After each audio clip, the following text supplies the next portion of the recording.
അടൂരിലെ വാഹന പിഴ വിവാദത്തിൽ വാഹനത്തിൽ ഘടിപ്പിച്ചിട്ടുള്ള അതിതീവ്ര ലൈറ്റിന് 1 കിലോമീറ്റർ ദൂരത്തിലേക്ക് പ്രകാശം നീട്ടാനാകുമെന്ന് MVD റിപ്പോർട്ട്. ഈ വാഹനം മുൻപും നിയമലംഘനം നടത്തിയതിന്റെ വിവരം പുറത്തു വന്നിട്ടുണ്ട്. നിയമം നോക്കി പ്രവർത്തിച്ച MVD ഉദ്യോഗസ്ഥരെ സസ്പെൻഡ് ചെയ്തതിൽ വകുപ്പിനുള്ളിൽ അതൃപ്തി പുകയുകയാണ്.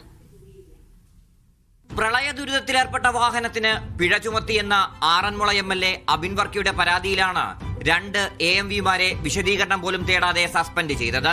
മെഴുവേലി സ്വദേശിയുടെ ഈ ഓഫ് റോഡ് വാഹനത്തിന് പിഴയിട്ടത് അടൂരിൽ വെച്ചായിരുന്നു. ആ സമയം വാഹനം പ്രളയ രക്ഷാപ്രവർത്തനത്തിലേർപ്പെട്ടതിന്റെ ഒരു ലക്ഷണവും ഉണ്ടായിരുന്നില്ലെന്നും അടൂർ പ്രളയബാധിത പ്രദേശമല്ലായിരുന്നെന്നും പിന്നീട് പത്തനംതിട്ട എൻഫോഴ്സ്മെന്റ് RTO ഗതാഗത കമ്മീഷണർക്ക് റിപ്പോർട്ട് നൽകിയിട്ടുണ്ട്. വാഹനത്തിന് പിഴ ഈടാക്കാൻ കാരണക്കാരനായ ലൈറ്റ് ഏതെന്ന് നോക്കാം.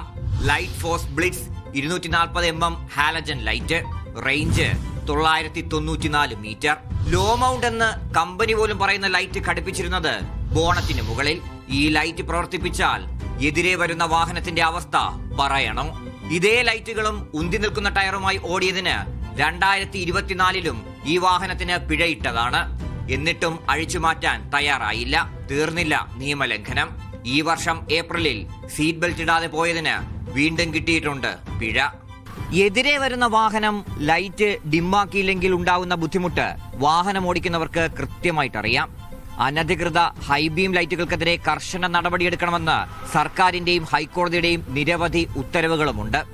അനധികൃത ലൈറ്റുകൾക്കെതിരെ നടപടിയെടുത്ത ഉദ്യോഗസ്ഥരെ സസ്പെൻഡ് ചെയ്യുമ്പോൾ പൊതുജനത്തെ ആര് സംരക്ഷിക്കുമെന്നാണ് ഉദ്യോഗസ്ഥർ ചോദിക്കുന്നത്.